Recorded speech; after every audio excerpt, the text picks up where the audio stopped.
मोहब्बत की दुकान खोलने वाले मोदी तेरी कब्र खुदी की के नारे लगा रहे हैं। ये कौन सी मोहब्बत की दुकान है?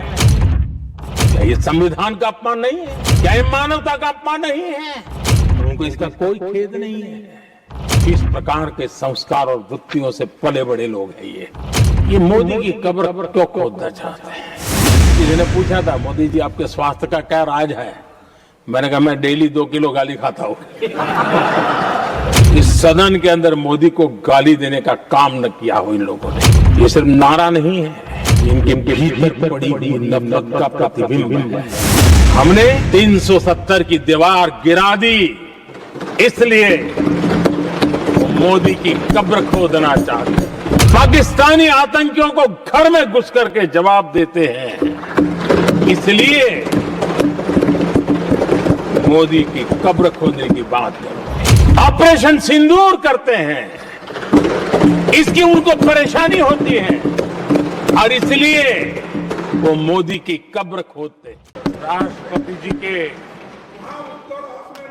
अभिभाषण पर आभार व्यक्त करने के लिए This is मैं not correct. उपस्थित हुआ Please take your seat. This is not correct. Please take your seat. No, no, no. Please take your seat. आप बैठिए प्लीज, आप बैठिए please. Prime minister is on his legs. Please आप बैठिए, please आप बैठिए।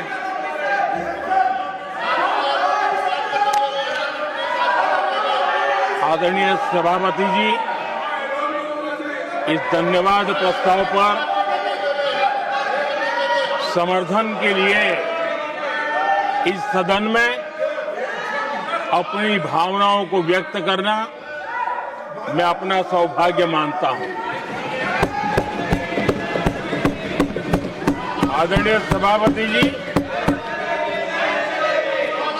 विकसित भारत की यात्रा में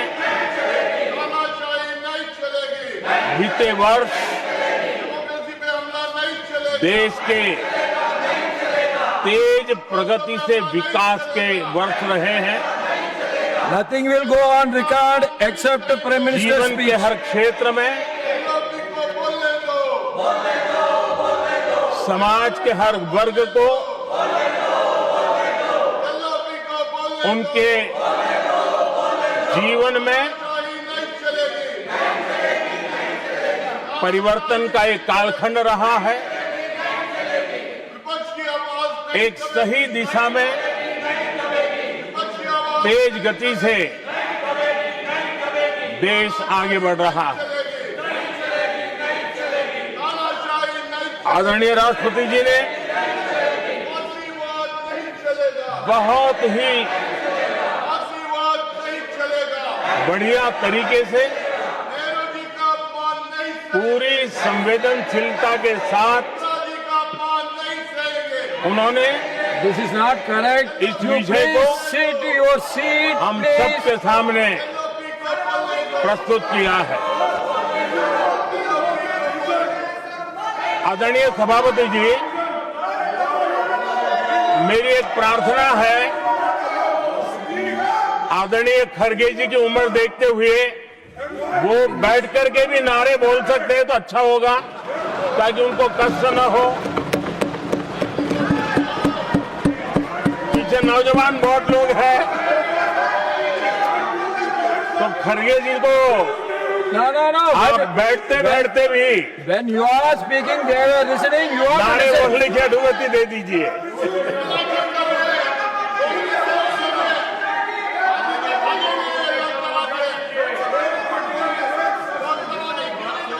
आदरणीय सभापति जी, राष्ट्रपति जी ने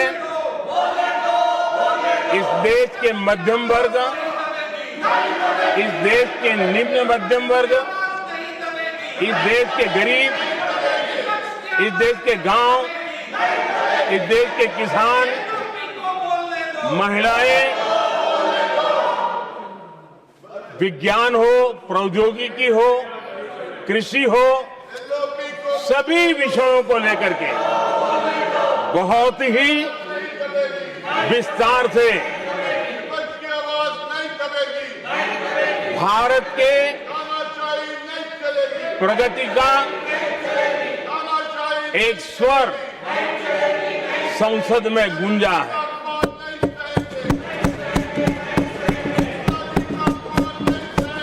देश के नौजवान भारत के सामर्थ्य को कैसे आगे बढ़ा रहे हैं, इसकी भी विस्तार से चर्चा की है। हर वर्ग के सामर्थ्य को उन्होंने शब्दांकित किया है और इतना ही नहीं, आदरणीय राष्ट्रपति जी ने भारत के उज्जवल भविष्य के प्रति एक विश्वास व्यक्त किया है। ये अपने आप में हम सबके लिए प्रेरक है। आदरणीय सभापति जी, 21वीं सदी का प्रथम क्वार्टर पूरा हो चुका है,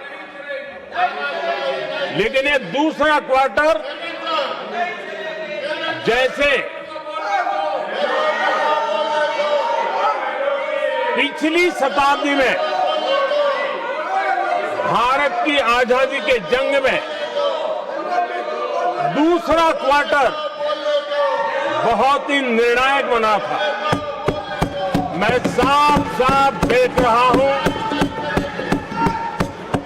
कि विकसित भारत के निर्माण की दिशा में ये दूसरा क्वार्टर भी उतना ही सामर्थ्यवान होने वाला है, उतना ही तेज गति से आगे बढ़ने वाला है। और इसलिए आदरणीय सभापति जी,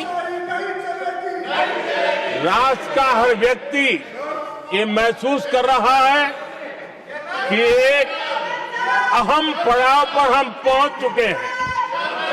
अब न हमें रुकना है, न हमें पीछे मुड़ करके देखना है। I will not go against what you are doing. आगे ही आगे देखना Please, my है, dear. I am not going to let गति you से चलना down. है। You please, my dear. और लक्ष्य को प्राप्त करके ही हमें सांस लेनी है, उस दिशा में हम आगे बढ़ रहे हैं। Nothing should go on record except the Prime Minister's speech.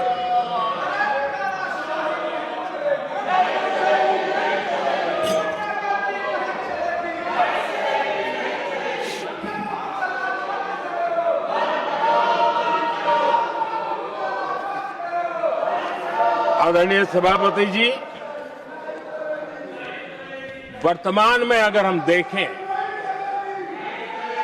तो भारत के भाग्य के अनेक सुयोग एक साथ हमें नसीब हुए।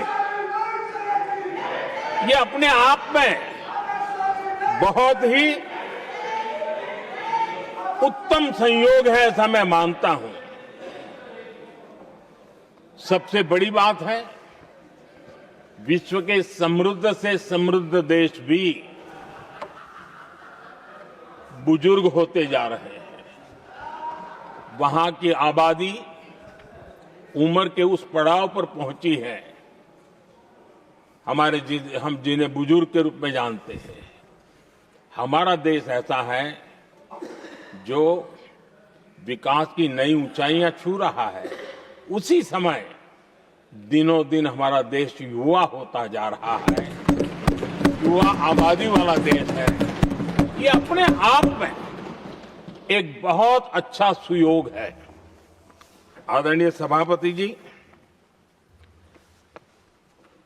दूसरी तरफ मैं देख रहा हूं जिस प्रकार से विश्व का भारत के प्रति आकर्षण बढ़ा है, और उसमें भी विश्व भारत की टैलेंट का महात्म्य समझ रहा है। हमारे पास आज दुनिया का बहुत ही महत्वपूर्ण टैलेंट पूल है, युवा टैलेंट पूल है, जिसके पास सपने भी हैं, संकल्प भी है, सामर्थ्य भी है। और इसलिए ये दूसरा सुयोग है। शक्ति का आशीर्वाद हमारे साथ है। आदरणीय सभापति जी, भारत आज विश्व में जो चुनौतियां पैदा हो रही है, उन चुनौतियों का समाधान देने वाला एक देश आशा की किरण बना हुआ है और हम समाधान दे रहे हैं। वैसा ही एक महत्वपूर्ण सुयोग है कि आज मेजर इकोनॉमी में भारत का ग्रोथ बहुत हाई है और हाई ग्रोथ और लो इन्फ्लेशन ये बहुत ही यूनिक संयोग है और ये हमारी अर्थव्यवस्था की मजबूती को प्रदर्शित करता है। आदरणीय सभापति जी, हम जिस गति से आगे बढ़ रहे हैं, जब हमें देश की जनता ने सेवा करने का मौका दिया, तब फ्रेजाइल 5 के रूप में ये देश जाना जाता था। जब हमें अवसर मिला, तब देश आजाद हुआ, तब हम दुनिया में 6 नंबर की इकोनॉमी थे, लेकिन इन लोगों ने ऐसा एक हाल करके रखा कि 11 पे पहुंचा दिया। आज हम 3 पर जाने की दिशा में तेज गति से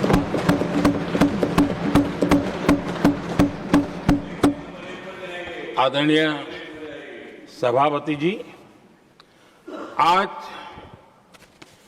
कोई भी सेक्टर देश कीजिए, चाहे साइंस हो, चाहे स्पेस हो, चाहे स्पोर्ट्स हो, हर क्षेत्र में आज भारत एक कॉन्फिडेंस के साथ, आत्मविश्वास से भरा हुआ भारत है।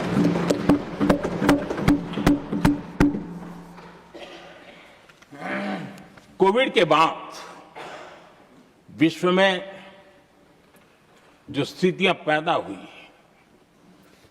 और ऐसी नई नई चीजें जुड़ती गई, आज दुनिया संभल नहीं पा रही है। ऐसे में साफ साफ नजर आ रहा है कि दुनिया एक नए ग्लोबल ऑर्डर की तरफ, नए वर्ल्ड ऑर्डर की तरफ आगे बढ़ रहा है। सेकंड वर्ल्ड वॉर के बाद एक वर्ल्ड ऑर्डर बना था, अब एक नए वर्ल्ड ऑर्डर की तरफ विश्व बहुत तेजी से आगे बढ़ रहा है। और सबसे बड़ी खुशी की बात है, सारी घटनाओं का अराजनीतिक तरीके से, निष्पक्ष भाव से विश्लेषण करेंगे तो झुकाव भारत की तरफ है।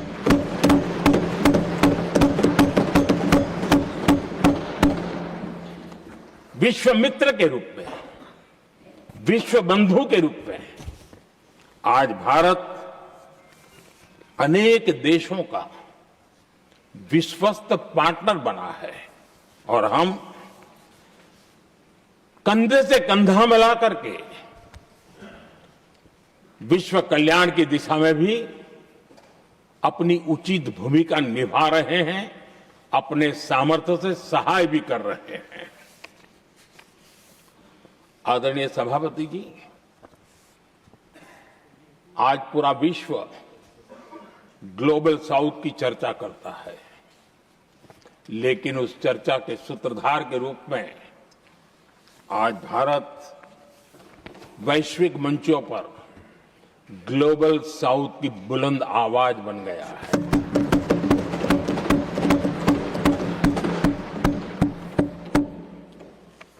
अनेक देशों के साथ आज Bharat future ready trade deals कर रहा है।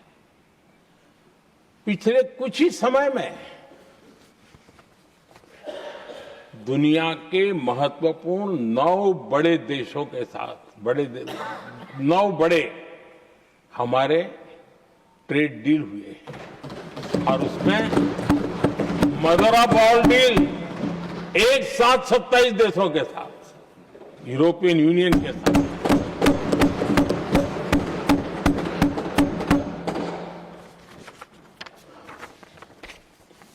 जो लोग थक गए,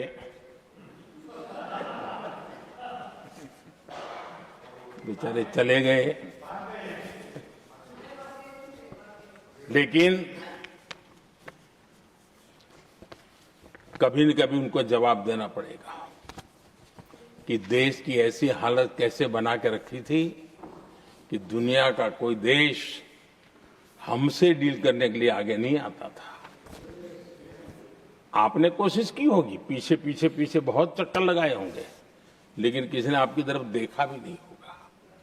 क्या स्थिति ऐसे पैदा की? दुनिया के देश ऐसे ही भारत के साथ डील नहीं कर रहे हैं। आदरणीय सभापति जी, इसके पीछे सबसे बड़ी बात, डेवलप कंट्रीज एक डेवलपिंग कंट्री के साथ डील करता है ना, वो अपने आप में भी अर्थ जगत के लिए एक बहुत बड़ा संदेश है। और मेरे लिए नई बात नहीं है। जब मुझे गुजरात में सेवा करने का अवसर मिला था तो मैं एक वाइब्रेंट गुजरात समिट करता था और मेरे लिए गर्व की बात थी कि एक स्टेट, हिंदुस्तान का एक स्टेट, मेरे इस वाइब्रेंट समिट के partner country, develop country Japan हुआ करता था। एक राज्य ने सामर्थ्य दिखाया था, आज मेरा देश है सामर्थ्य दिखा रहा है। ये तब होता है जब आपके पास आर्थिक सामर्थ्य हो, आपके पास आपके नागरिकों के अंदर, देशवासियों में एक ऊर्जा हो, और खास करके मैन्युफैक्चरिंग के लिए एक मजबूत इकोसिस्टम हो, तब जाकर के विश्व आपके साथ डील करने के लिए आगे आता है। वोट बैंक की राजनीति में डूबे हुए लोगों ने कभी भी देश के ऐसे अनेक पहलुओं पर मजबूती देनी चाहिए, ये कभी उनकी प्राथमिकता नहीं रही, और उसी का परिणाम है। और जहां तक कांग्रेस पार्टी का सवाल है,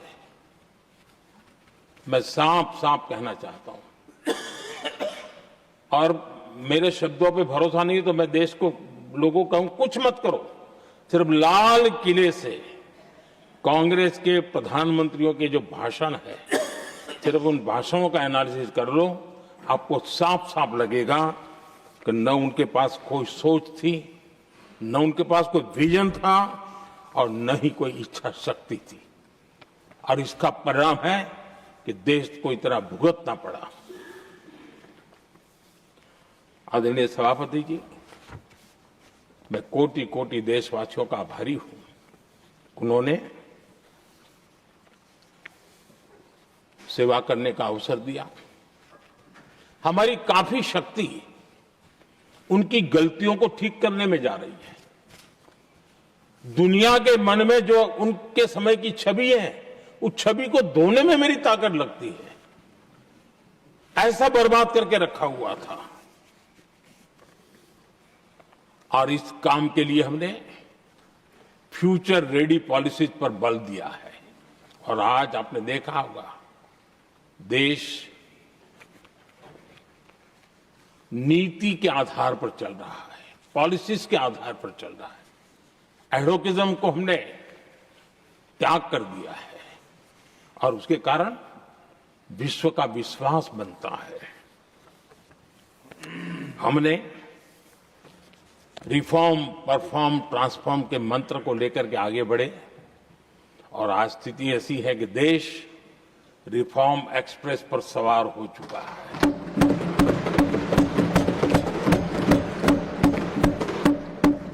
हमने स्ट्रक्चरल रिफॉर्म्स किए हैं, प्रोसेस से जुड़े रिफॉर्म्स किए हैं, पॉलिसीज में रिफॉर्म किए हैं,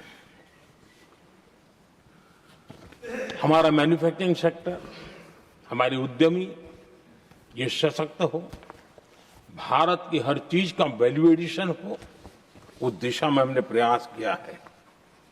और मैं आज विश्वास के साथ कह सकता हूं, आज भारत विश्व के साथ स्पर्धा करने के लिए पूरी तरह तैयार है।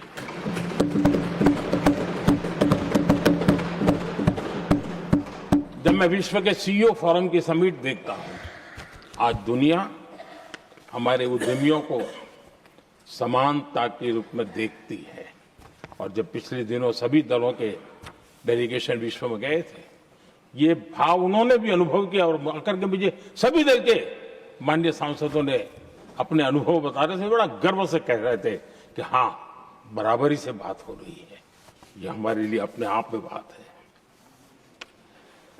आदरणीय सभापति जी, एमएसएमई का बहुत बड़ा नेटवर्क जितना सामर्थ्यवान होता है, वो लंबे अरसे तक इकोनॉमी को ताकत देता है। हमने उस दिशा में बल दिया और हमने कई रिफॉर्म्स किए हैं। आज हमारे एमएसएमई नेटवर्क पर दुनिया का भरोसा बढ़ रहा है। बड़े बड़े हो सकता है हम हवाई जहाज नहीं बना देंगे, लेकिन कई हवाई जहाज है जिसमें कई पुर्जे मेरे देश के छोटे छोटे एमएसएमई बना रहे हैं। आदरणीय सभापति जी, देश में हुए इन प्रयासों का नतीजा सबके सामने है। बड़े बड़े देश भारत के साथ व्यापारिक संबंध बनाने के लिए बहुत ही आतुर है। यूरोपीय संघ का ट्रेड डील हो, अमेरिका के साथ अभी अभी हुआ जो ट्रेड डील हो, और कल हमारे पीयूष जी ने सदन में विस्तृत जानकारी भी दी है। और पूरा विश्व खुल करके इस ट्रेड डील का तारीफ कर रहा है। और उसमें जब यूरोपियन यूनियन के साथ ट्रेड डील हुआ तो विश्व को एक भरोसा हुआ कि अब वैश्विक स्तर पर स्थिरता की संभावना बढ़ेगी। अमेरिका के साथ ट्रेड डील होने के बाद विश्व को और भरोसा हो गया कि जो स्थिरता की एहसास हो रहा था, अब गति का भी एहसास होने लगा है। विश्व के लिए शुभ संकेत। आदरणीय सभापति जी, इसका सबसे बड़ा लाभ हमारे देश के नौजवानों को होगा। और जब मैं नौजवान कहता हूं तो उसमें मध्यम वर्ग का भी नौजवान होता है, शहर का नौजवान भी होता है, गांव का नौजवान भी होता है, बेटा भी होती है, बेटी भी होती है। और इसलिए उसे टुकड़ों में न देखा जाए। मेरे देश के युवा के सामर्थ्य का हमें गौरव करना चाहिए। और उनके लिए पूरा विश्व बाजार अब खुल चुका है। अब उनके लिए अवसर ही अवसर है। और मैं उनको कहता हूं, आइए दोस्तों, मैं आपके साथ कंधे से कंधा मिलाकर के खड़ा हूं। हिम्मत कीजिए, बढ़िए। देश आपके साथ खड़ा है और दुनिया आपका स्वागत करने के लिए इंतजार कर रही है। आदरणीय सभापति जी, जिस प्रकार से दुनिया में हमारे युवा प्रोफेशनल्स की मांग बढ़ रही है, इवन केयर गिवर्स की मांग बढ़ रही है। हर कोई मिलता है, हमें इस प्रकार के लोग चाहिए, इस प्रकार। कुछ लोग तो अपना स्पेशल ऑफिस यहां बना रहे हैं रिक्रूट करने के लिए, योग्य टैलेंट की खोज के लिए। इसका मतलब हुआ कि भारत के प्रोफेशनल्स के लिए भी विश्व में बहुत बड़े अवसर बन रहे हैं। आदरणीय सभापति जी, ये संसद का उच्च सदन, ये एक प्रकार से राज्यों का प्रतिनिधित्व करता है। और जो चर्चा की बारीकियां मैंने देखी, मेरा मन कहता है कि थोड़ा स्तर इसका ऊपर होना चाहिए था। और वहां से तो ज्यादा होना चाहिए। वो तो कितने साल तक सरकारों में रहे हैं, वहां से जरा चर्चा का स्तर ऊंचा होना चाहिए था। लेकिन उन्होंने ये मौका भी गंवा दिया। देश उन पर कैसे भरोसा कर सकता है? आदरणीय सभापति जी, मैं कल एक माननीय सदस्य को सुन रहा था। यूं तो वो अपने आप को राजा कहलाने में बहुत गर्व करते हैं, लेकिन वे आर्थिक असमानता की चर्चा कर रहे थे। बताइए, जो खुद को राजा माने और वो आर्थिक असमानता की बात करे, तो आपको लगता है कि क्या यही देखने के बाकी रह गए थे क्या? आदरणीय सभापति जी, हमारे टीएमसी के साथियों ने काफी कुछ कहा। जरा खुद को अपने गरेबा में देखें। निर्मम सरकार पतन के जितने भी पैरामीटर्स हैं, उन सब पैरामीटर्स में नए नए रिकॉर्ड बनाते जा रहे हैं और यहां उपदेश दे रहे हैं। क्या हाल करके रखा हुआ है? ऐसी निर्मम सरकार से वहां के लोगों का भविष्य अंधकार के अंदर डूब रहा है, लेकिन इनको कोई परवाह नहीं है। सत्ता सुख के सिवाय कोई आकांक्षा नहीं है और वे यहां उपदेश देते हैं। घुसपैठ, दुनिया का समृद्ध से समृद्ध देश भी अपने यहां गैर कानूनी नागरिकों को बाहर निकाल रहा है। हमारे देश में घुसपैठियों को बचाने के लिए अदालतों को तब तक प्रेशर पैदा किया जा रहा है। मेरे देश का नौजवान कैसे ऐसे लोगों को माफ करेगा जो घुसपैठियों की वकालत करने के लिए ताकत लगा रहे हैं? और घुसपैठिए मेरे देश के नौजवानों के हक छीन रहे हैं, उनकी रोजी रोटी छीन रहे हैं, आदिवासियों की जमीन छीन रहे हैं।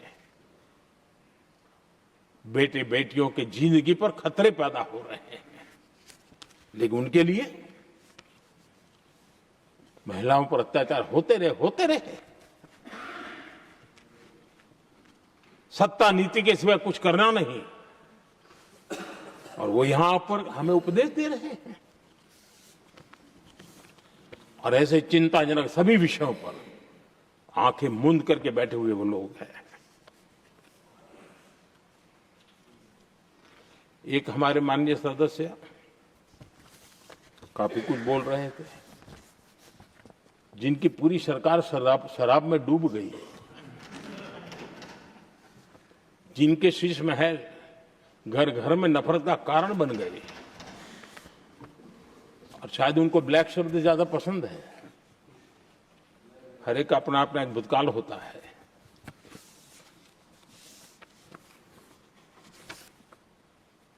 पता नहीं ब्लैक के साथ उनका क्या पुराना रिश्ता है। आदरणीय सभापति जी, ऐसे सभी साथियों से मैं आज जरूर कहूंगा, तुम कितना दुनिया को धोखा दोगे, तुम कितना दुनिया को धोखा दोगे। आईना देख लिया तो अपनी सच्चाई कहां छिपाओगे?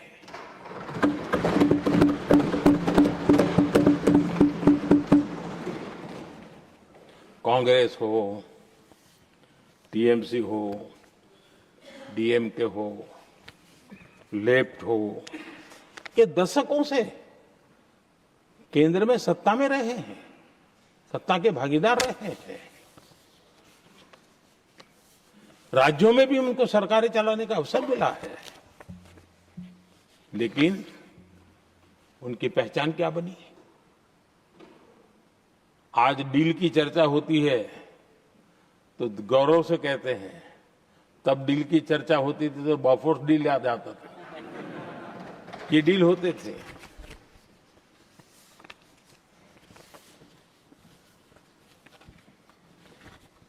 उन्होंने सिर्फ जेब भरने का काम किया।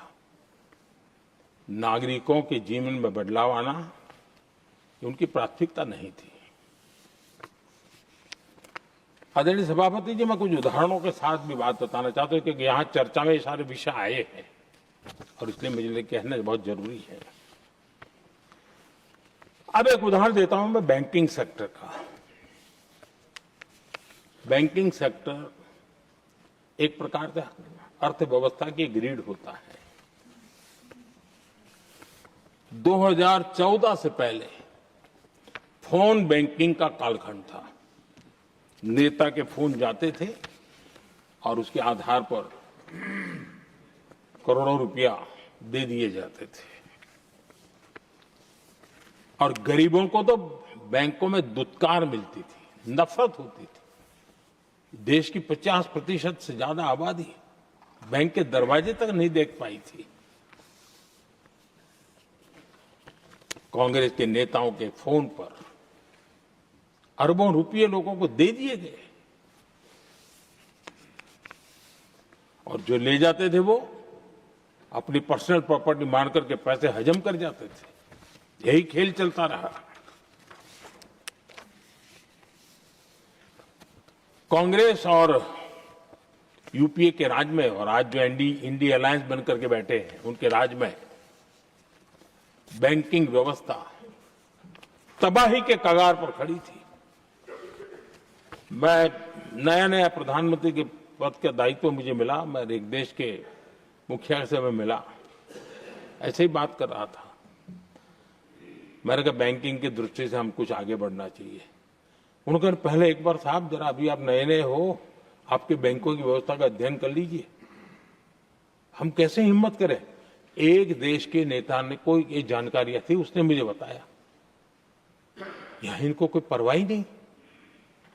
यानी प्रकार से उन्होंने जिस प्रकार से बैंकिंग व्यवस्था को एनपीए के पहाड़ खड़े हो गए थे।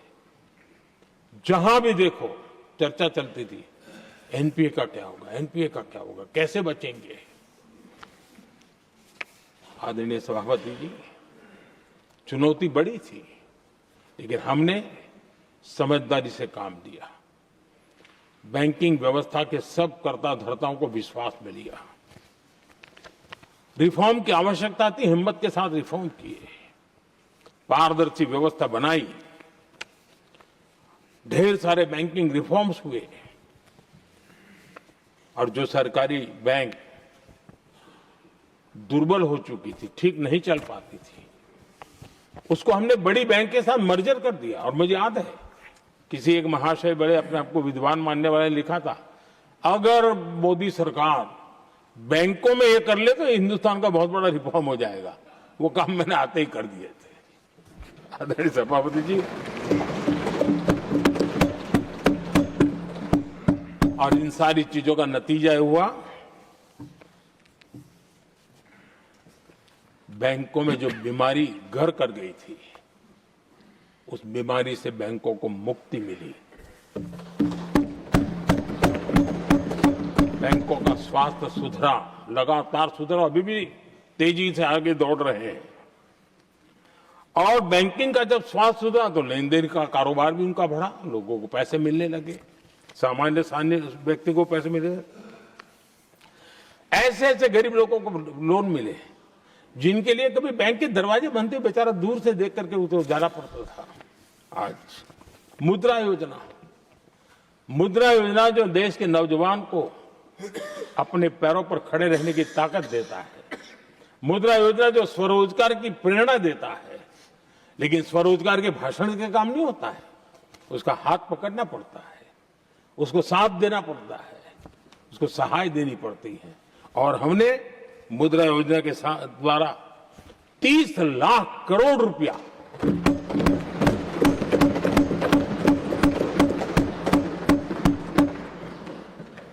₹30 से ज्यादा लोन मुद्रा योजना के माध्यम से और बिना गारंटी देश के नौजवानों के हाथ में दिया और उन्होंने अपने कारोबार को आगे बढ़ाया। और गर्व की बात है, उसमें बहुत बड़ी मात्रा में माताएं बहनें भी हकदार बनी, लाभार्थी बनी। सेल्फ हेल्प ग्रुप, इन दिनों ग्रामीण महिलाएं बड़े सपने देखती हैं, खुद अपने पैरों पर खड़ा होना चाहती थी, विमेन सेल्फ हेल्प ग्रुप का हमने विस्तार तो किया ही किया, लेकिन 10 करोड़ बहनों को हमने सीधी आर्थिक मदद की व्यवस्था की। हमारे एमएसएमई सेक्टर को हमने भरपूर लोन दी और मैं आज बड़े संतोष के साथ, बड़ी जिम्मेवारी के साथ इस पवित्र सदन में कहना चाहता हूं, हमने एनपीए जिसके पहाड़ हुआ करते थे 2014 के पहले, आज उसको हमने नीचे निम्न स्तर पर ला करके खड़ा कर दिया। आज एनपीए 1% से भी नीचे है। ये अपने आप में बैंकों के स्वास्थ्य के लिए बहुत उत्तम काम हमने किया। इतना ही नहीं, हमारे बैंकों का प्रॉफिट आज रिकॉर्ड पर है, हाई रिकॉर्ड है उसके। ये अपने आप में देश की अर्थव्यवस्था को ताकत देने के लिए, बैंकिंग व्यवस्था मजबूत होती है तो बाकी अर्थव्यवस्था को भी मजबूती मिलती है। उस काम को कहेगा आदरणीय सभापति जी। मैं एक और उदाहरण देना चाहता हूं। हमारे पीएसयूज, आमतौर पर पीएसयूज के संबंध में ये मान्यता बन चुकी थी, वो बनते ही हैं बीमार होने के लिए, वो बनते ही हैं बर्बाद होने के लिए, वो बनते ही हैं बंद होने के लिए। हमने इस पूरी मानसिकता को हकीकतों के आधार पर बदलने में सफलता प्राप्त की है। और ये लोग पीएसयूज को लेकर के कितनी गलत बातें फैलाते थे। अर्बन नक्सल की तरह ऐसे पीएसयूज के दरवाजे के बाहर मजदूरों की मीटिंग करके भड़काने का पाप करते थे, गुमराह करने का काम करते थे। इन्होंने LIC, state bank of India और भी एचएएल, ऐसे हर एक को बड़ा भला बुरा हो रहा, इतना भद्दे तरीके से। जब उनकी सरकार थी तब तो ये इन चीजों को संभाल नहीं पाते थे, उसको कुछ कर भी नहीं पाते थे। आदरणीय सभापति जी, हमने इसमें भी हिम्मत दिखाई। हमने पीएसयूज के संबंध में भी रिफॉर्म्स किए, रिफॉर्म्स की एक लगातार परंपरा चलाई। आज एलआईसी बेस्ट तरीके से होता है, पूरे कार्यकाल में अपना एलआईसी का जन्म हुआ तब तक उत्तम से उत्तम परफॉर्मेंस का कालखंड उसका गुजर रहा है।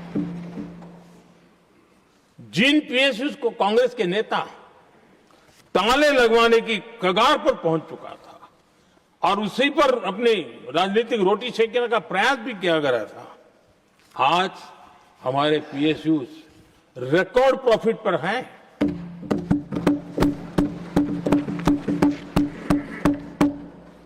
इतना ही नहीं, वे अपने परफॉर्मेंस से मेक इन इंडिया को भी गति दे रहे हैं। मेक इन इंडिया का जो सपना है उसका पूरा करने में वे भी एक बहुत बड़े कैटलिस्ट एजेंट के रूप में आज भूमिका अदा कर रहे हैं। रिकॉर्ड संख्या में रोजगार बना रहे हैं। इतना ही नहीं, हमारे कुछ पीएसयूज आज विश्व के अंदर जा रहे हैं, विश्व में भी अपनी ताकत दिखा रहे हैं, विश्व के साथ जुड़ रहे हैं, दुनिया के कई देशों के विकास यात्रा में वो भागीदार बन रहे हैं। आज हमारे पीएसयूज को बहुत बड़े बड़े ऑर्डर देश से भी और देश के बाहर से भी मिलने लगे हैं। ये अपने आप में मैं जो कहता हूं ना, एक बहुत महत्वपूर्ण पड़ाव पर ये देश 25 साल है, उसका संकेत यहां नजर आता है। आदरणीय सभापति जी, कांग्रेस ने विश्वासघात करने के विषय में भी हमारे देश के अन्नदाता को भी नहीं छोड़ा। इस देश में 10 करोड़ किसान ऐसे हैं जिनके पास 2 हेक्टेयर से भी कम जमीन है, छोटे किसान हैं। उनकी तरफ कभी परवाह नहीं की गई, उनकी तरफ कभी देखा नहीं गया, नहीं उनके दिमाग में ये छोटे किसानों का कोई महात्म्य था। उनको लगता है कुछ बड़े लोगों को संभाल लिया तो गाड़ी चल जाएगी, और यही राजनीति करते रहे। आदरणीय सभापति जी, हमारे दिल में छोटे किसान के प्रति एक दर्द था। हम जमीनी हकीकतों से परिचित थे और उसी के कारण हम पीएम किसान सम्मान निधि योजना लेकर के आए।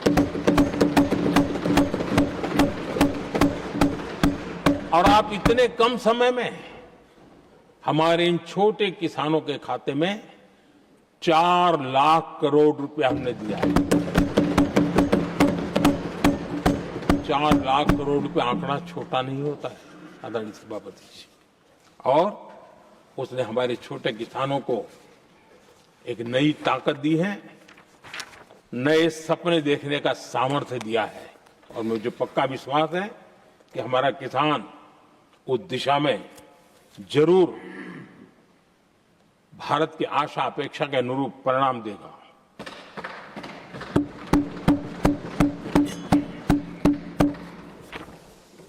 आदरणीय सभापति जी,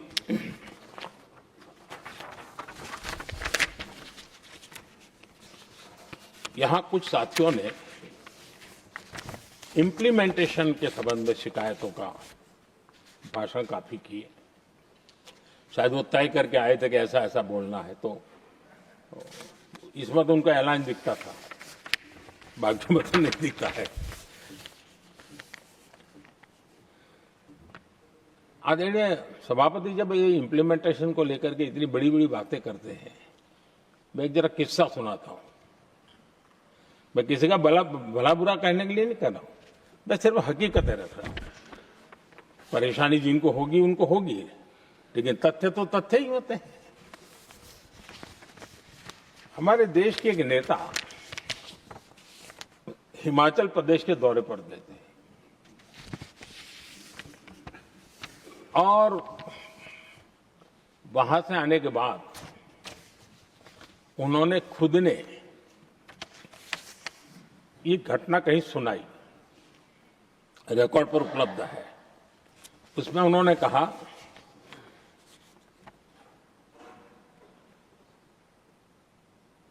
उस नेता ने क्या कहा, मैं उन्हीं के शब्द पढ़ रहा हूं।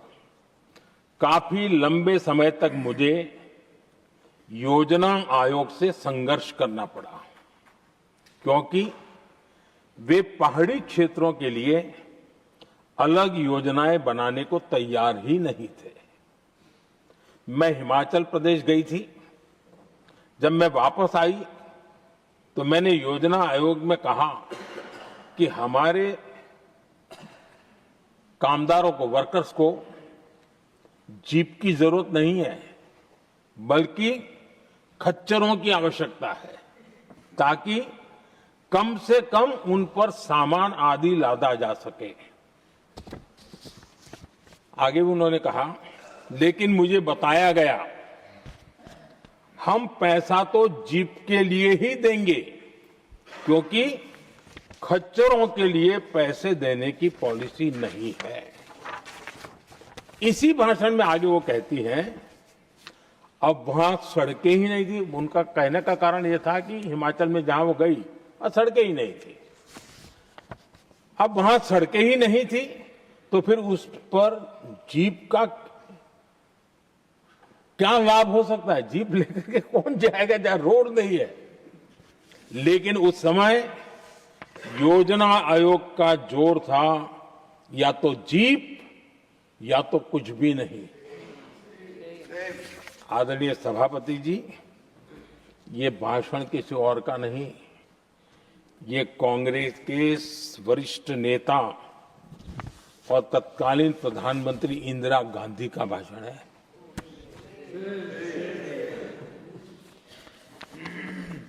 कांग्रेस के लंबे शासनकाल में यही कार्यशैली रही,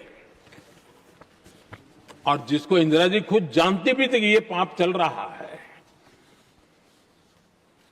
लेकिन इस कार्य संस्कृति को सुधारने के लिए उन्होंने कोई कदम नहीं उठाया। और इंदिरा गांधी जिस प्लानिंग कमीशन की धज्जियां उड़ा रही थी, उसके जन्मदाता उनके स्वयं के पिताजी थे। और प्लानिंग कमीशन को बना और इंदिरा जी ने जब कहा, उसके बीच में 2 दशक बीत चुके थे, लेकिन हाल यही था। और 2014 तक सब दुखी थे, सब परेशान थे, सब गलती देख रहे थे, लेकिन सुधार करने की तैयारी नहीं। 2014 के बाद जब आपने हमें मौका और कांग्रेस ने जिस प्रकार से प्लानिंग कमीशन अटकाना, लटकाना, भटकाना वाली कार्यशैली बना दी थी, 2014 में जब हमें मौका मिला तो हमने आकर के काम किया, प्लानिंग कमीशन को खत्म कर दिया और नीति आयोग को बनाया। आज नीति आयोग बहुत तेज गति से काम कर रहा है। अब देखिए एस्पिरेशनल डिस्ट्रिक्ट, वो भी एक बड़ा प्रेरक उदाहरण है। और मैं तो देख रहा हूं कि डेवलपिंग कंट्रीज के लिए, विकास के लिए एक मॉडल के रूप में वैश्विक संस्थाएं इसको अनुमोदन दे रही है। ये एस्पिरेशनल डिस्ट्रिक्ट की ये सफलता बनी है। देश के कई जिले ऐसे थे जिसको पिछड़े मान करके छोड़ दिया गया था, और वहां करोड़ों लोगों की जो मौलिक जरूरतें थी उसको भी नकार दिया गया था। उनको तो ऐसे ही जीने के लिए मजबूर कर दिया गया था। और जो पिछड़े इलाके थे वो और पिछड़े होते गए और बर्बादी आती गई। और हालत तो सरकार में ऐसी थी कि जब किसी को पनिशमेंट ट्रांसफर करनी होती थी, पनिशमेंट पोस्टिंग देना होता, तो ऐसे ही जिलों में भेजा जाता था ताकि और खराब करे वो। ये हाल बन गया था, ये वर्कल्चर बन गया था। हमने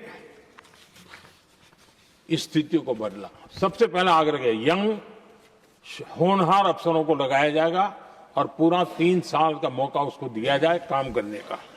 एक के बाद हम निर्णय किए।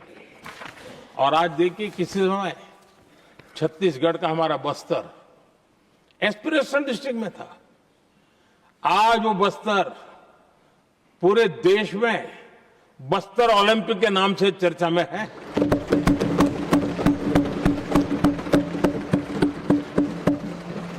आज विकास की धारा बस्तर के गांव-गांव पहुंच रही है। अभी कुछ गांवों में पहली बार बस देखी, पूरे गांव ने उत्सव मनाया बस्तर में।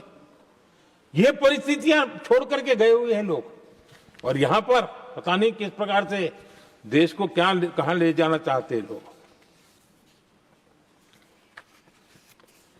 आदरणीय सभापति जी, इंप्लीमेंटेशन क्या होता है, ये एस्पिरेशनल डिस्ट्रिक्ट एक बहुत बड़ा शानदार उदाहरण है। ऐसे तो सैकड़ों उदाहरण हैं, लेकिन मैं कहने के लिए इसको उल्लेख कर रहा हूं। कांग्रेस के हमारे साथियों को ये जो बदलाव आ रहा है उसमें इंप्लीमेंटेशन नजर नहीं आ रहा है। और उनका तो एक ही वो प्लानिंग कमीशन वाला मॉडल है, जीप और खच्चर वाला मॉडल, यही वो लोग जानते हैं, उससे आगे कुछ नहीं जानते। और ये इंप्लीमेंटेशन कैसे करते हैं, मेरा जन्म नहीं हुआ था उसके पहले सरदार वल्लभ भाई पटेल ने नर्मदा नदी पर बांध बांधने की कल्पना की। विषय तो पक्का हो गया, सरदार साहब नहीं रहे, खैर नेहरू जी ने शिलान्यास किया। अब इंप्लीमेंटेशन देखिए इनको। मेरा जन्म नहीं हुआ था जब इसकी कल्पना की गई थी, और प्रधानमंत्री बनने के बाद मैंने उसका उद्घाटन किया। ये हाल है।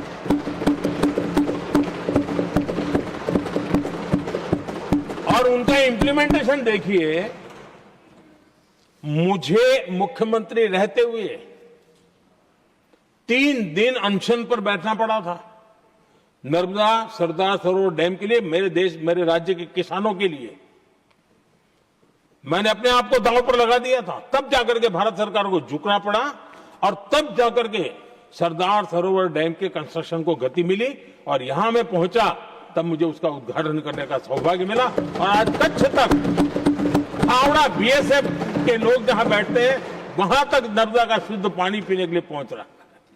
इंप्लीमेंटेशन क्या होता है, और यहां पर इम्प्लीमेंट किसी ने शब्द पकड़ा दिया, हर एक के मुंह से वही निकल रहा था।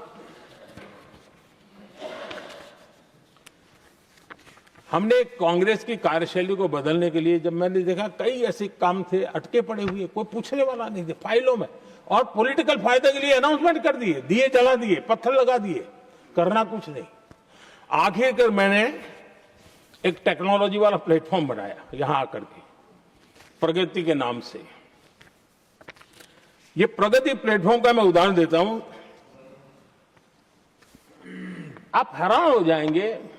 मुझे एग्जैक्ट याद नहीं है, लेकिन शायद हिमाचल में एक ट्रेन उन्होंने पार्लियामेंट में घोषित की थी, शायद ऊना और कोई। मेरे आने तक वो कागज पर भी उसका ड्राइंग नहीं बना था, बताओ, और चुनाव जीतने के लिए वो घोषणा कर दी। प्रगति के अंदर मेरे सामने विषय आया, ऐसे कई विषय मेरे सामने आए, और उस प्रगति के अंदर हमने एक एक प्रोजेक्ट क्यों अटके हुए, किस डिपार्टमेंट की काम में क्या मुसीबत आई है, किसने गलत तरीके से इसको आगे बढ़ाया, और बजट तो बढ़ता ही गया था। जो योजना 900 करोड़ में होनी थी वो 90,000 करोड़ तक पहुंच जाए, ये हाल करके रख दिया था इन्होंने। हमने एक टेक्नोलॉजी प्लेटफॉर्म बनाया, हर महीने बैठा, अभी मैंने 50वां एपिसोड पूरा किया उस मीटिंग का, और लगातार उस काम करते करते और संबंधित राज्यों को भी बिठाया, उनकी कठिनाइयों को भी समझा, उसके इम्प्लीमेंटेशन में कौन मिनिस्ट्री का परेशानी हो रही है, किस स्टेट की परेशानी हो रही है, किस कानून की परेशानी हो रही है, हर एक की बारीकी से देखा। और आज मैं गर्व से कह सकता हूं कि इस प्रगति के इम्प्लीमेंटेशन को बारीकी से प्रधानमंत्री के स्तर पर देखे जाने के कारण 85 लाख करोड़ रुपीस का काम को गति मिली। 85 लाख करोड़ रुपीस के काम आप कल्पना कीजिए, देश की कितनी बड़ी शक्ति को अनलॉक किया हमने। इंप्लीमेंटेशन कैसे होता है ये हमने करके देखा है। रेल हो, रोड हो, सिंचाई हो, ग्रामीण कोई व्यवस्था का काम, इन सारी चीजों को हमने इसमें लिया। अब जैसे जम्मू उधमपुर श्रीनगर बारामूला रेल लाइन, आज ये प्रोजेक्ट पूरा हुआ, और बर्फबारी में इन दिनों आपने देखा एक वीडियो बहुत पॉपुलर हुआ है, बर्फ के बीच में थे, चारों तरफ बर्फ की चादर छाई हुई है और वंदे भारत ट्रेन निकल रही है, और लोग कहते हैं गलती मत करना, ये तो विदेश है, ये हिंदुस्तान है, ये रील चल रहे हैं बाजार में।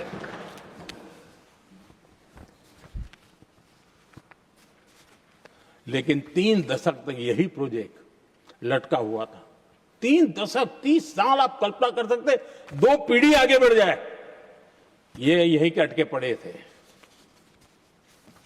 हमारी सरकार ने इसको पूरा किया।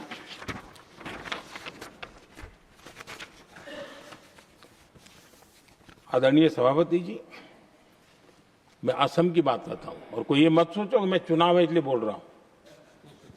इनके पाप है इसलिए मुझे कहना पड़ रहा है। कांग्रेस सिर्फ इमेजिन करती है और इंप्लीमेंट करने का उनको कोई लेना देना ही नहीं होता है। अब असम का बोगीबिल ब्रिज, ये बोगीबिल ब्रिज अरुणाचल और असम को जोड़ने वाला बहुत महत्वपूर्ण ब्रिज,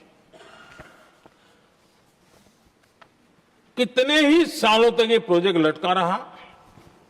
हमने प्रगति के माध्यम से इसको रिव्यू किया, और असम सहित पूरे नॉर्थ ईस्ट को बहुत बड़ी सुविधा वाला ये काम हमने पूरा किया। आदरणीय सभापति जी,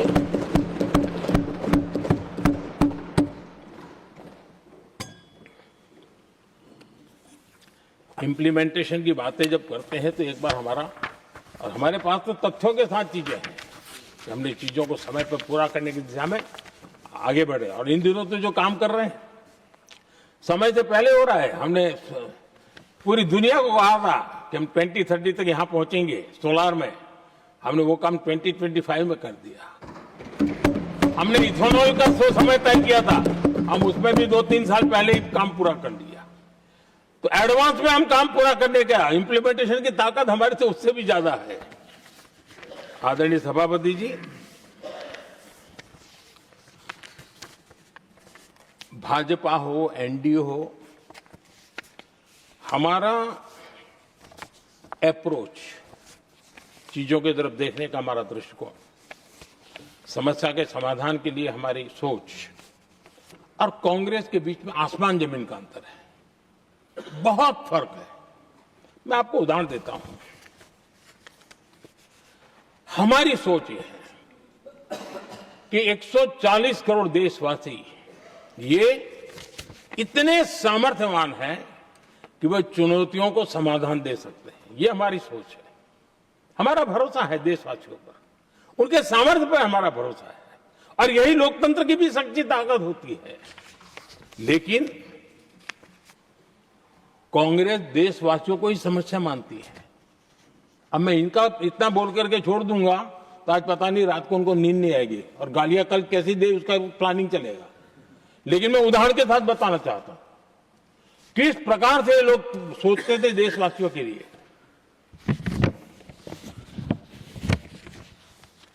देश के लोगों के बारे में नेहरू जी और इंदिरा जी की सोच क्या थी, मैं उसके विषय में बताना चाहता हूं। इंदिरा जी एक बार ईरान गए थे और ईरान में वो भाषण दे रही थी,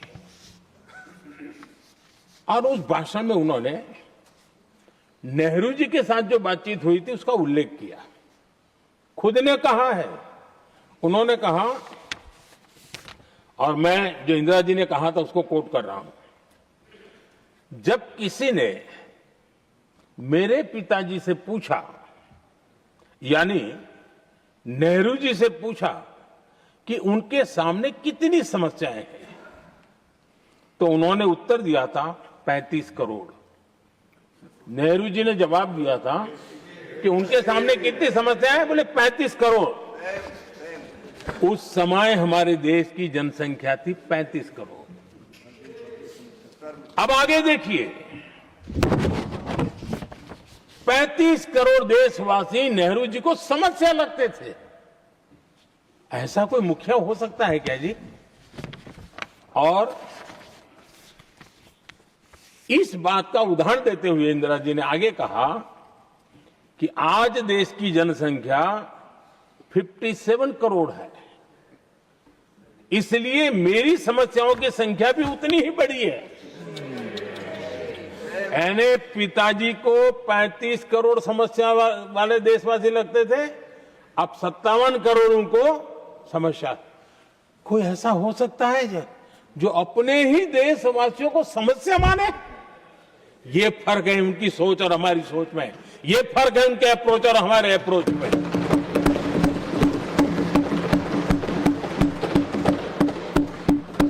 नेहरू जी हो या इंदिरा जी हो या पूरी कांग्रेसी बिरादरी हो, ये लोग भारत के लोगों को समस्या मानते हैं। आदरणीय सभापति जी, मेरे कई कोटेशन मिलेंगे। मैंने दुनिया के सामने कहा है, देश के सामने कहा है, और कहा है इसलिए नहीं, ये मेरा कन्विक्शन है। अरे चुनौतियां कितनी ही क्यों ना हो, 140 करोड़ समाधान हमारे पास है।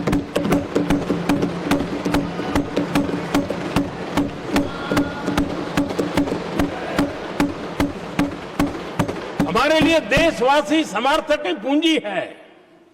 हमारे लिए हर देशवासी भारत का उज्जवल भविष्य का नियंता है, निर्माता है, कर्ता धर्ता है। हम उसको समस्या कैसे कह सकते हैं? ऐसी सोच वाले लोग अपने परिवार का ही भला करेंगे और किसका करेंगे? आदरणीय सभापति जी, देश के लोगों का अपमान करते रहना एक कांग्रेस के स्वभाव में पड़ा हुआ है, उनके संस्कारों में पड़ा हुआ है। कांग्रेस ने बीते दिनों राष्ट्रपति जी का अपमान किया। चुनाव के बाद जिस प्रकार से हमारे राष्ट्रपति जी के लिए शब्द कहे गए हैं, शर्मिंदगी महसूस होती है कि ये कैसे लोग हैं? भारत के राष्ट्रपति के लिए क्या बोल रहे हैं लोग? आदरणीय सभापति जी, कल लोकसभा में भी राष्ट्रपति जी के अभिभाषण पर चर्चा नहीं हो पाई। ये राष्ट्रपति पद, उसका घोर अपमान किया है। उनको संविधान शब्द मुंह में बोलने की अधिकार नहीं रहता है। जो लोग गरीबी से निकली हुई एक महिला, आदिवासी परिवार से आई हुई एक महिला,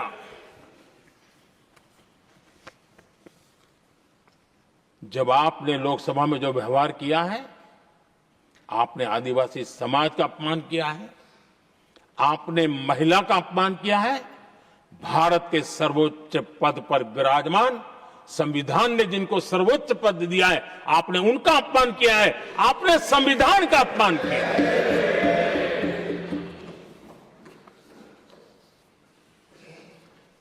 आदरणीय सभापति जी, उनको कुछ भी लगता हो,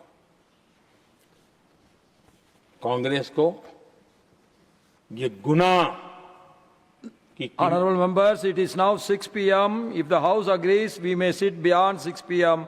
till disposal of the motion of thanks and the presidential address. Do I have the leave of the House to extend the sitting beyond 6 p.m.? Thank you. आदरणीय सभापति जी, समय बढ़ाने के लिए मैं आपका और सदन का बहुत आभार व्यक्त करता हूं।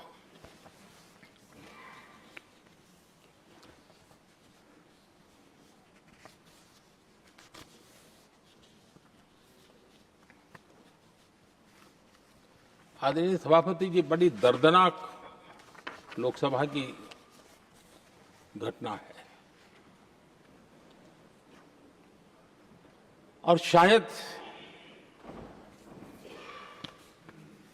हताशा, निराशा तो हम समझ सकते हैं, लेकिन इसके लिए देश के पवित्र लोकतंत्र के मंदिर को ही इस रूप में कर देना, और उस समय चेयर पर असम के ही हमारे एक माननीय सांसद बैठे थे और उस समय कागज फेंके गए, टेबल पर चढ़ दिया गया। क्या ये नॉर्थ ईस्ट का अपमान नहीं है? क्या असम के नागरिकों का अपमान नहीं है? कल फिर दोबारा किया उन्होंने, और उस समय आंध्र के दलित परिवार का बेटा चेयर पर बैठा था, उसको भी अपमानित किया। यानी आपने नॉर्थ ईस्ट का अपमान, चेयर में बैठा अपमान करो।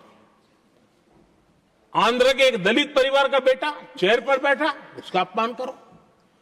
सदन ने इनको काम दिया हुआ है, सबने मिलकर के काम दिया हुआ है, लेकिन वो दलित समाज से आते हैं, इसलिए आप अपमान करते हो।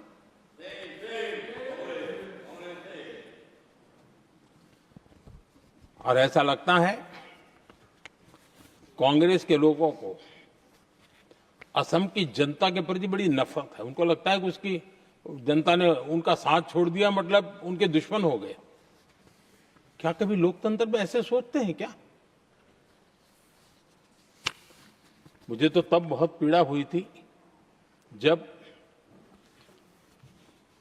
भारत रत्न भूपेन हजारिका जी, जो कि इस देश के बहुत ही सम्मानीय व्यक्तित्व है जी, आज भी घर घर में उनको स्मरण करते हैं लोग। उनके प्रति जो भक्ति का भाव है, आप कल्पना नहीं कर सकते, लेकिन उनको इसकी भी कोई परवाह नहीं है। और जिस प्रकार से, और हमारा सौभाग्य था कि हमने भूपेन हजारिका जी के देश के लिए जो उनका योगदान था, नॉर्थ ईस्ट जैसे इलाके से पूरे देश को अपने वाणी से, अपने विचारों से, अपनी अभिव्यक्ति से बांध के रखा था। हमने भारत रत्न देने का निर्णय किया, इस पर भी इनको ऐतराज। और मैं तो हैरान हूं, खड़गे जी अगर होते तो मैं उनकी हाजिरी में कहता ही है, इन्होंने जिस प्रकार से बोला ना भारत रत्न के बाद, वो वीडियो पर उनका चेहरा देखेंगे ना, आपको लगा रहे ये ऐसे लोग हैं ऐसा व्यवहार करते हैं। और ये कहा, अरे ये तो एक सिंगर थे। मैं समझता हूं कि ये किसी का भी अपमान करने में कभी भी पीछे नहीं रहते हैं। उन्होंने भूपेन हजारिका जी को भारत रत्न दिया, उसका भी विरोध किया। ये पूरे असम का विरोध है, पूरे देश के कला प्रेमियों का विरोध है। और मुझे पक्का विश्वास है असम कभी भी इस अपमान को भूलने वाला नहीं है।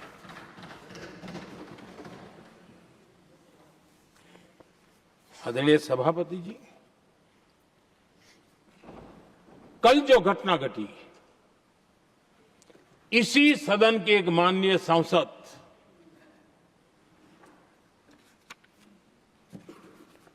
कांग्रेस के शातिर दिमाग जिनका है, ऐसे एक युवराज ने उनको गद्दार कह दिया। अहंकार कितनी सातवें आसमान पर पहुंच चुका है इनका। और कांग्रेस को छोड़कर के कितने ही लोग निकले हैं, कांग्रेस के कितने टुकड़े हुए हैं, कई लोग दूसरे दलों में गए हैं, लेकिन औरों को तो किसी को गद्दार नहीं कहा उन्होंने। लेकिन कल सांसद को गद्दार इसलिए कहा क्योंकि वो सिख थे। ये सिखों का अपमान था, एक गुरुओं का अपमान था। और कांग्रेस के अंदर जो कूट कूट करके सिखों के प्रति नफरत भरी पड़ी है ना, उसका वो अभिव्यक्ति थी। और इसी सदन के माननीय सांसद है वो, और उनको जरा भी दर्द नहीं, वरना आज खड़े होकर के कह सकते थे कि कल जो हुआ इसी सांसद की गरिमा के अनुरूप नहीं था, हमें खेद है। एक शब्द तो बोल लेते, लेकिन सिखों के प्रति उनके मन में जो नफरत भरी पड़ी है, और इसी के कारण उन्होंने कल, और जिसका परिवार देश के लिए शहादत देने वाला परिवार के वो सदस्य है, उन्हें अपने राजनीतिक विचारों में परिवर्तन किया, इसलिए गद्दार हो गए। और ये गद्दार शब्द छोटा नहीं है। मेरे देशवासी को कोई गद्दार कहे, ये कैसे देश सहन करेगा? और वो भी एक सिख है इसलिए गद्दार कहना बहुत दुर्भाग्य की बात है। और ऐसे लोग कांग्रेस को नहीं डुबाएंगे तो क्या करेंगे?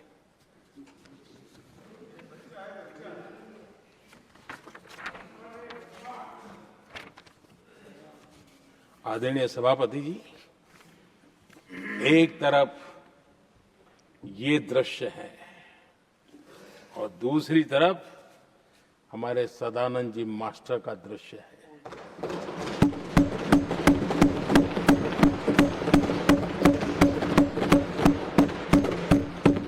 राजनीतिक विद्वेष के कारण उनके दोनों पैर काट दिए गए। भरी जवानी में दोनों पैर काट दिए। कटे हुए पैर से जिंदगी गुजार रहे हैं, लेकिन संस्कार इतने ऊंचे हैं कि वाणी में भी अपशब्द नहीं निकलता है, बर्तन में भी कटुता नजर नहीं आती। गर्व होता है। और कल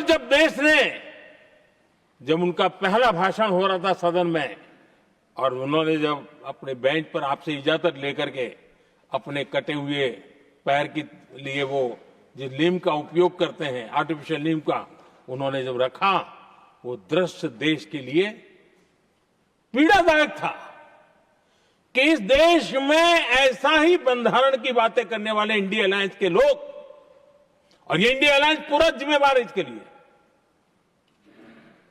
वैचारिक असहमति के कारण एक नौजवान के, और वो भी एक टीचर, शिक्षक के प्रति गर्व से, आदर से देखा जाता है, उसके पैर काट दे। लेकिन उनको कोई खेद नहीं है, उनको कोई दर्द नहीं है। लेकिन मैं मास्टर सदानंद जी को हृदय से अभिनंदन करता हूं कि उन्होंने जिस प्रकार से इतनी भयानक हमले के बाद भी देश की सेवा का अपना व्रत जारी रखा और आज देश की नीति निर्धारण में अंदर अपना योगदान दे रहे हैं। ये गर्व की बात है और ऐसे लोगों के सहारे हम राजनीति में जीते हैं, काम करते हैं, देश के लिए जीने मरने की प्रेरणा मिलती है। ये संस्कार हमें पाए हैं ऐसे लक्षावधि कार्यकर्ताओं के तब से पाए हुए हैं। आदरणीय सभापति जी,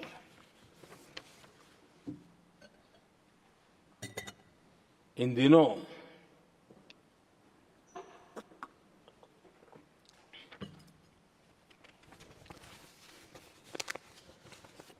और वैसे कांग्रेस के हमारे साथियों का मुझ पर जरा विशेष प्रेम है, वो स्पेशल प्रेम है। और जब मैं जिम्मेवारी जो मिली है उसके तहत, और जिम्मेवारी न मिलती तो भी देश के लिए जीना तुमने सीखा है। हम विकसित भारत की जमीन मजबूत कर रहे हैं, उसको एक ताकत दे रहे हैं। एक तरफ देश के युवाओं के लिए मजबूत जमीन तैयार कर रहा हूं, तो कांग्रेस मोदी की कब्र खोदने के कार्यक्रम करवा रही है। और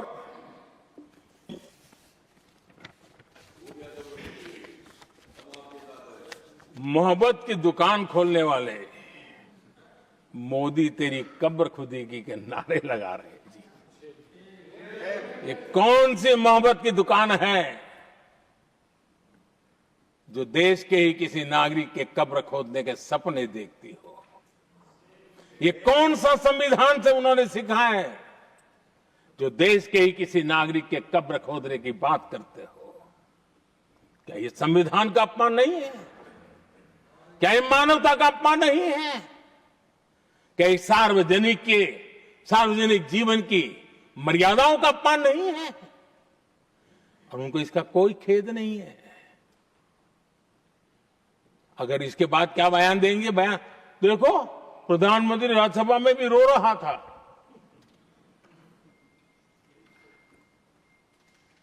किस प्रकार के संस्कार और वृत्तियों से पले बड़े लोग हैं ये। आदरणीय सभापति जी, मेरे लिए कोई अनुभव मेरा बहुत पुराना है। 2002 से जब वे विपक्ष में थे तब से, और 2004 से जब वो सत्ता में आए तब से, और 2014 से मैं जब यहां आया तब से, पिछले 25 साल से संसद का एक भी सत्र ऐसा नहीं गया, मोदी संसद का सदस्य नहीं था, एक भी सत्र ऐसा नहीं गया जिसमें इस सदन के अंदर मोदी को गाली देने का काम न किया हो इन लोगों ने। 25 साल। और मुझे किसी ने पूछा था, मोदी जी आपके स्वास्थ्य का क्या राज है? मैंने कहा मैं डेली 2 किलो गाली खाता हूं।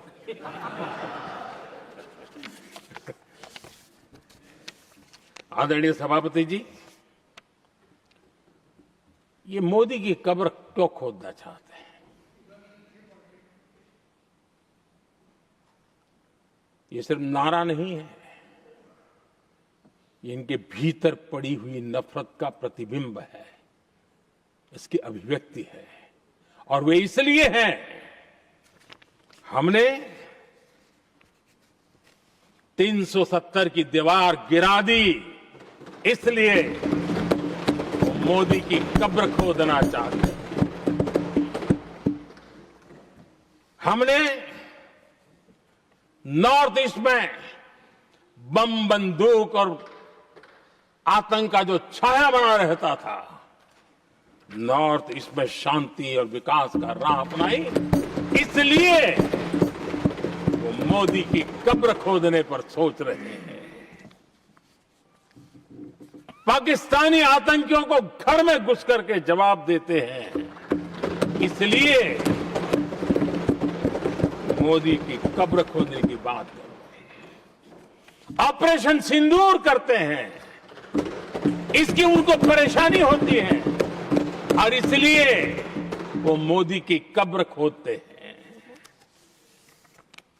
माओवादी आतंक से देश को मुक्ति दिलाने के लिए साहसपूर्ण कदम उठा रहे हैं, इसलिए मोदी की कब्र खोद दी है आपको।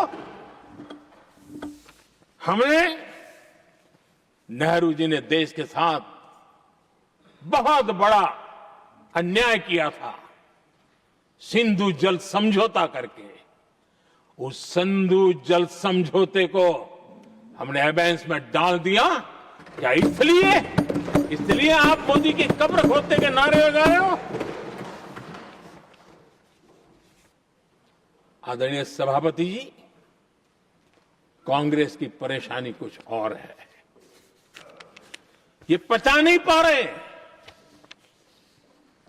कि मोदी यहां तक पहुंचा कैसे, और उनकी परेशानी बढ़ती जा रही है कि भाई पहुंचा तो पहुंचा, लेकिन अब तक टिका क्यों है?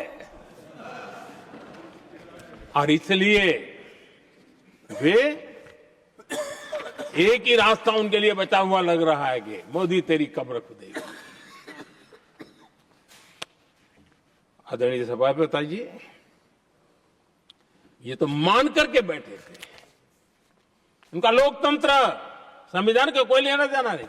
उनको तो लगता है कि प्रधानमंत्री पद उनके परिवार की जागीर है, उस पर कोई और बैठ नहीं सकता। ये जो उनके भीतर में नफरत पड़ी हुई है ना, मोहब्बत की दुकान में जो आग भरी पड़ी हुई है ना, उसका परिणाम है। और इसीलिए कोई क्यों बैठा, हमारा पैतृक अधिकार था, इसलिए मोदी की कब्र खोदने का नारा लेकर के वो चल रहे हैं। आदरणीय सभापति जी, कांग्रेस के शाही परिवार को देश ने दशकों तक अवसर दिया है। ऐसा नहीं है, देश ने आपके लिए भी अपना भविष्य दांव पे लगाया था, लेकिन आपने गरीबी हटाओ के नारे लगाए, गुमराह किया। लाल किले पर से कांग्रेस के एक भी प्रधानमंत्री के भाषण में गरीबी हटाने की बात ना आई हो, ऐसा नहीं हुआ है। लेकिन किसी भी प्रधानमंत्री ने गरीबी हटाने के लिए क्या किया, वो एक बार भी नहीं आया। वो नारे से अधिक कुछ नहीं था उनका। और मोदी ने रास्ता अपनाया गरीब को एम्पावर करने का, गरीब को सशक्त करने का। और मेरे देश के गरीबों को मैं सलाम करता हूं, उन्होंने देश की योजनाओं को समझा, स्वीकारा और अपने सामर्थ्य को बढ़ाने के लिए प्रयास किया।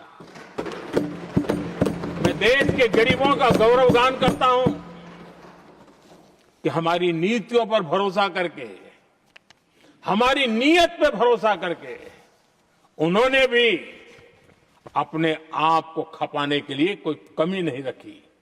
और 25 करोड़ मेरे गरीब परिवार के भाइयों ने गरीबी को परास्त किया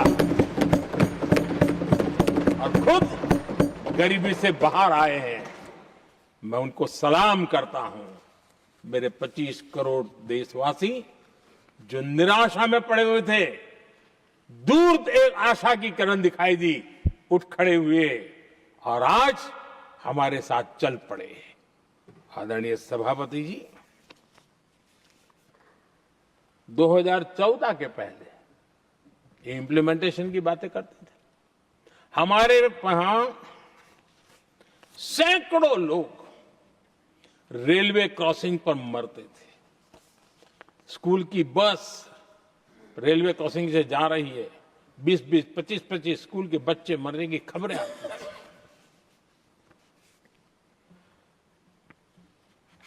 अनमैन्ड रेलवे क्रॉसिंग, वो इतना बड़ा काम नहीं था कि नहीं कर सकते थे। ये काम भी मुझे करना हुआ और हमने सारे अनमैन्ड क्रॉसिंग बंद कर दिए, लाखों लोगों की जिंदगी बचा ली। इसलिए ये मोदी की कब्र खोदना चाहते हैं। आदरणीय सभापति जी,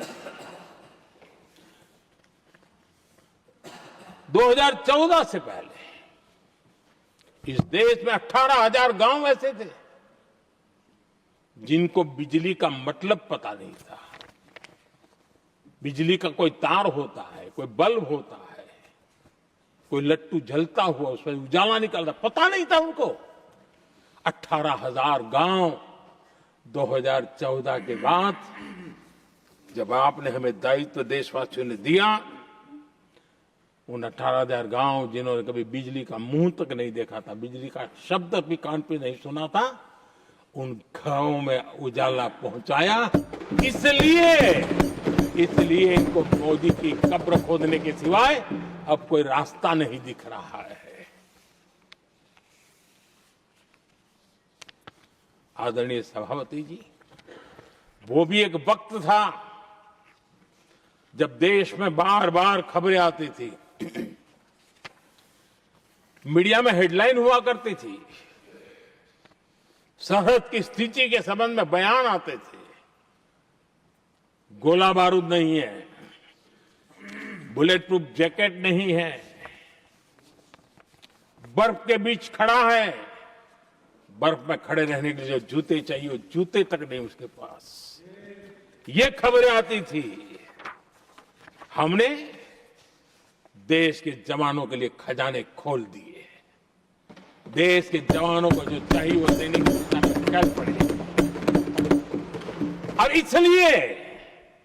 इसलिए वो चाहते कि अब तो कोई रास्ता बचा नहीं है, बस कब्र खुदेगी मोदी की, यही एक रास्ता उनके लिए बचा है। आदरणीय सभापति जी, एक बार उत्तर प्रदेश के वर्तमान मुख्यमंत्री जी ने सदन में भाषण करते करते वो रो पड़े थे। दिमागी बुखार के कारण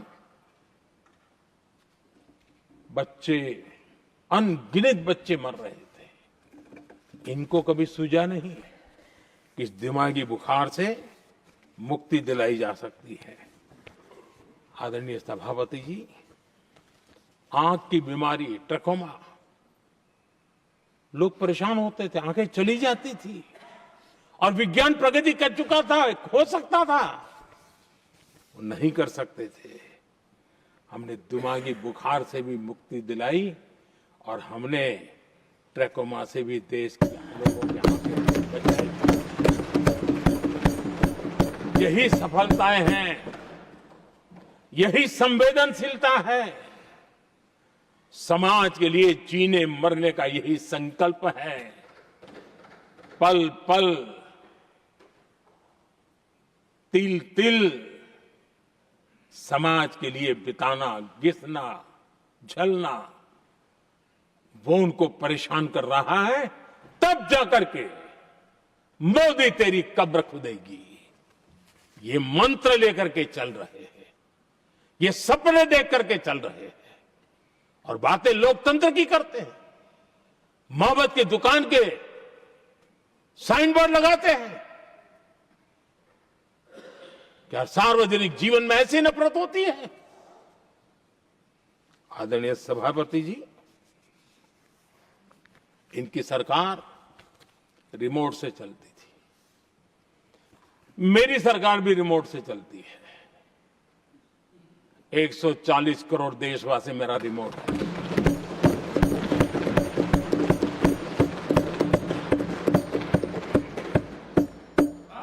एक 140 करोड़ देशवासियों के सपने, 140 करोड़ देशवासियों की आकांक्षाएं, देश के नौजवानों के संकल्प,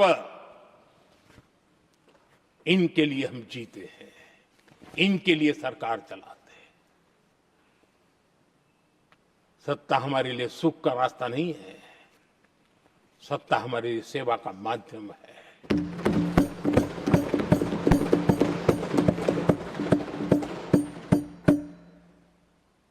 मुद्रा योजना, लाखों करोड़ों की मदद मिली, स्वरोजगार को बल दिया।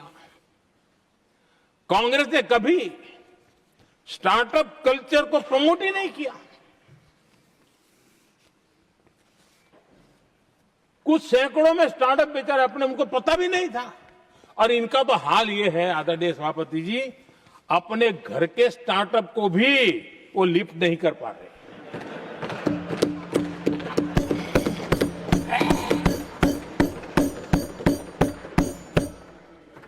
और हमारी सरकार में आज 2 लाख से ज्यादा स्टार्टअप है। और जब सफलता एक के बाद एक जन सामान्य के दिलों को जीतती है ना, तब जाकर के उनके पास एक ही रास्ता बचा है, मोदी तेरी कब्र खुदेगी। लेकिन उस हमारा याद कीजिए, बीएसएनएल को लेकर के चुटकुले चलते थे, कार्टून बनते थे। आज स्वदेशी 4G स्टैक हमने खड़ा कर दिया। 5G दुनिया में सबसे तेज गति से रोल आउट करने का काम हमने कर दिया। कम्युनिकेशन की नई जनरेशन, नई टेक्नोलॉजी, नई सोच, इसको हमने आगे बढ़ाया। और इसलिए दर्द जुबान पे आ रहा है, मोदी तेरी कब्र खुदेगी। आदरणीय सभापति जी, गरीब की सेवा ये मेरा सौभाग्य है। 4 करोड़ गरीबों को पक्के घर देना मैं जीवन में सुकून मानता हूं। बिजली, पानी, गैस का सिलेंडर, टॉयलेट की सुविधा, मुझे लगता है कि हाँ, परमात्मा ने मुझे सही दिशा में काम करने की प्रेरणा दी है। पहली बार गांव की महिला गर्व से कह रही है, हाँ मैं लखपति दीदी बनी हूं। तो दूसरी कह रही है, इस साल तक मैं लखपति दीदी बन जाऊंगी। जो बन गई है उनको जब पूछता हूं, नहीं बोले साहब अब तो करोड़पति के लिए सोच रहे हैं। ये जो मिजाज बदला है, जो आत्मविश्वास बढ़ा है, और ऐसे देश के कोटि कोटि जनों के आशीर्वाद जिस इंसान पर हो, कोटि कोटि माताओं बहनों का जिस पर रक्षा कवच हो, नारे कितने ही लगा लो, कब्र तुम नहीं खोद पाओगे। ये देश की शक्ति, आशीर्वाद रूपी कवच, माताओं बहनों का मेरे प्रति जो भाव रहा है, जिस श्रद्धा भाव से मैंने माताओं बहनों की सेवा करने का काम किया है, जिनको कोई पूछता नहीं था उसको मोदी पूजाता है। यही करना है। और ये आशीर्वाद ही है जो इनको चूभते हैं, और इसलिए कब्र खोदना चाहते हैं। आदरणीय सभापति जी, चोरी करना जिनका पुश्तैनी धंधा है, जिन्होंने एक गुजराती की सरनेम भी चुरा ली,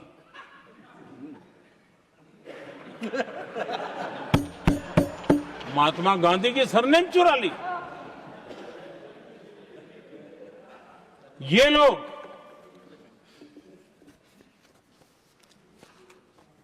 और देश की जनता इतनी समझदार कि ऐसी पटक देती है, ऐसी पटक देती है लोगों को। आदरणीय सभापति जी, हम एक विकसित भारत का सपना लेकर के चले, और आज वो सपना देश के लोगों की ऊर्जा के कारण संकल्प में बदल चुका है। आज कहीं पर भी जाइए, हर कोई ये कहता है कि 2047 तक विकसित भारत बनना है। और मैं हैरान हूं, कुछ हमारे साथी सदन में इतने निराशावादी, इतने जमीन से कटे हुए लोग, बदलती हुई दुनिया से अनभिज्ञ लोग पता नहीं क्या बोल रहे हैं। वो कहते हैं हम मोदी ये भी 2047 की क्या बोल रहा है? 2047 किसने देगा है? हमारे देश के लिए, आजादी के लिए जो लड़ते थे, जो फांसी के तख्त पर चढ़ जाते थे, जो लाठियां खाते थे, गोलियां खाते थे, जो काला पानी की सजा के लिए अंडमान निकोबार की सेल्यूलर जेल में जिंदगी बिता देते थे, लक्षावधि नौजवान अपने पढ़ाई का, भविष्य का सोचे बिना, कोई परवाह किए बिना सिर्फ देश के लिए सोचने के लिए निकल पड़े थे। क्या उन्होंने कभी ये सोचा होता कि यार हमारे कालखंड में तो आजादी मिलेगी नहीं, कि मैं क्यों करूं? तो क्या देश कभी आजाद होता?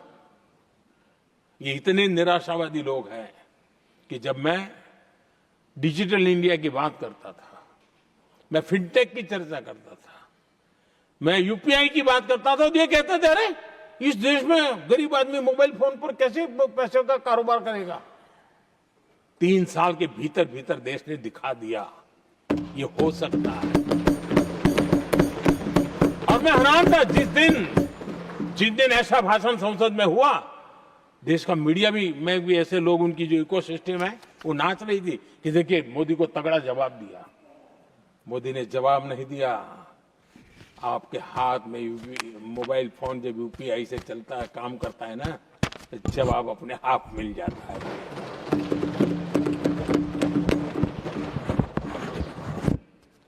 आदरणीय सभापति जी, कांग्रेस के समय एक व्यंग चला करता था और आमतौर पर कहा जाए, और सीरियस नेचर की चर्चा में भी आता था, हंसी मजाक में भी आता था। इंडिया मिस द बस, ये कॉमन वर्ड हो चुका भाई, मौका गंवा दिया, बाजी हाथ से चली गई। इंडिया मिस द बस, ये हमेशा होता था। आदरणीय सभापति जी, आज भारत कोई बस मिस नहीं कर रहा है, आज भारत काफिले का नेतृत्व कर रहा है।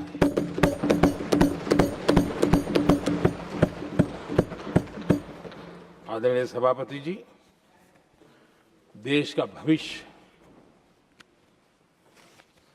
उज्जवल बनाना है, वर्तमान भी उज्जवल बनाने के लिए अविरत कार्य करना होता है। हम विकसित भारत के सपने के लाइट में 5 वर्ष की योजना बनाते हैं और हर वर्ष का बजट बनाते हैं, और हम दिशा तय करके चलते हैं, क्योंकि हमारे लिए अगला चुनावी लक्ष्य नहीं होता है, हमारा लक्ष्य है 2047 विकसित। अरे चुनाव तो आएंगे जाएंगे, मेरा देश अजरा अमर रहने वाला है, और हम देश की युवा पीढ़ी के हाथ में समृद्ध हिंदुस्तान देने का सपना लेकर के चलेंगे। जिन बच्चे जो आज जो घर में बालक है ना, उनको भी मैं देख करके कर सोचता हूं कि मैं इसके हाथ में ऐसा हिंदुस्तान दे करके जाऊं ताकि हमें अपने काम का संतोष हो। 2047 क्यों, 2047 क्यों, ये बातें करते हैं। आदरणीय सभापति जी, आज जिस प्रकार से हम इनिशिएटिव लिए, चाहे स्पेस हो, साइंस हो, टेक्नोलॉजी हो, समंदर की गहराई हो, जल थल नभ अंतरिक्ष, हर क्षेत्र में नए संकल्प, नई ऊर्जा, नए कदम और नई सिद्धियों को लेकर के देश आज आगे बढ़ रहा है। हम ग्रीन हाइड्रोजन पर काम कर रहे हैं, हम आने वाले युग को समझ पा रहे हैं। हम क्वांटम कंप्यूटिंग की बात कर रहे हैं, हम एआई मिशन को लेकर के चल रहे हैं, और आज दुनिया मानने लगी है कि एआई मिशन भारत बहुत कुछ दुनिया को दे सकता है। ये विश्वास आज दुनिया में बना है। आज दुनिया में क्रिटिकल मिनरल, रेयर अर्थ राजनीतिक हथियार बन गया है। हम उस पर फोकस कर रहे हैं ताकि कभी भारत को किसी के पास हाथ फैलाने की नौबत ना आ जाए। आदरणीय सभापति जी, ऐसे तो अनगिनत प्रोजेक्ट हैं जिसमें विदेश का इन्वेस्टमेंट आना ही आना है, क्योंकि अब हर किसी को अपना भविष्य भारत की भूमि में नजर आ रहा है। हर किसी को अपना भविष्य भारत की टैलेंट के भरोसे नजर आ रहा है। हर किसी को भविष्य भारत के उज्जवल भविष्य के साथ खुद के उज्जवल भविष्य को जोड़ करके दिखता है। और इसलिए दुनिया आज विकसित भारत की बात हम क्यों कर रहे हैं, जिनके दिमाग में नहीं पड़ता है, दुनिया को समझ आ रहा है कि भारत ने सही दिशा पकड़ी है। चलो अब चर्चा वहां चल रही है, कहीं हम बस न चुक जाए। कल तक चर्चा चलती थी इंडिया मिस करता है, अब दुनिया को लगता है अब हम लेट न हो जाए, वहां आने की स्पर्धा चल रही है। आदरणीय सभापति जी, आने वाला समय भारत के लिए अवसरों से भरा हुआ है, भारत के नौजवानों के लिए अवसरों से भरा हुआ है। भारत के उज्जवल भविष्य के लिए मैं पूरी संभावनाएं रेखांकित कर सकता हूं, मैं देख सकता हूं, और उसके दिशा में नीतियां बनाकर हम आगे चल रहे हैं। हम इसको और मैं चाहता हूं, मेरे देशवासियों को निमंत्रण देता हूं, और मैं देशवासियों को आज सदन से भी कहना चाहूंगा, मैंने मन की बात में भी इसका उल्लेख किया था, मैं यहां पर सभी माननीय सांसदों से भी कहूंगा कि आप भी अपने अपने क्षेत्र में से लोगों को बताइए, जब दुनिया भर में इतने अवसर पैदा हुए हैं, उसको स्थायित्व तब मिलता है जब हम उत्तम प्रकार की चीजों को लेकर के जाए, हम क्वालिटी को कॉम्प्रोमाइज न करें। मुनाफा कम क्यों न हो, लेकिन क्वालिटी को हम निरंतर उत्तम करते जाएंगे। इनोवेशन करना पड़ेगा, करेंगे, रिसर्च करना पड़ेगा, करेंगे, प्रोडक्ट में मटेरियल बदलना पड़े तो बदलेंगे, लेकिन हम दुनिया में क्वालिटी की दृष्टि से उत्तम हो, तब जाकर के जो आज राजनीतिक दृष्टि से जो निर्णय होते हैं उसका बेनिफिट लेने के लिए हमने पीछे नहीं रहना चाहिए। मेरे देशवासियों से मैं आज यही आग्रह करूंगा कि आप क्वालिटी के विषय में मेरा साथ दीजिए, क्वालिटी में कॉम्प्रोमाइज न करिए।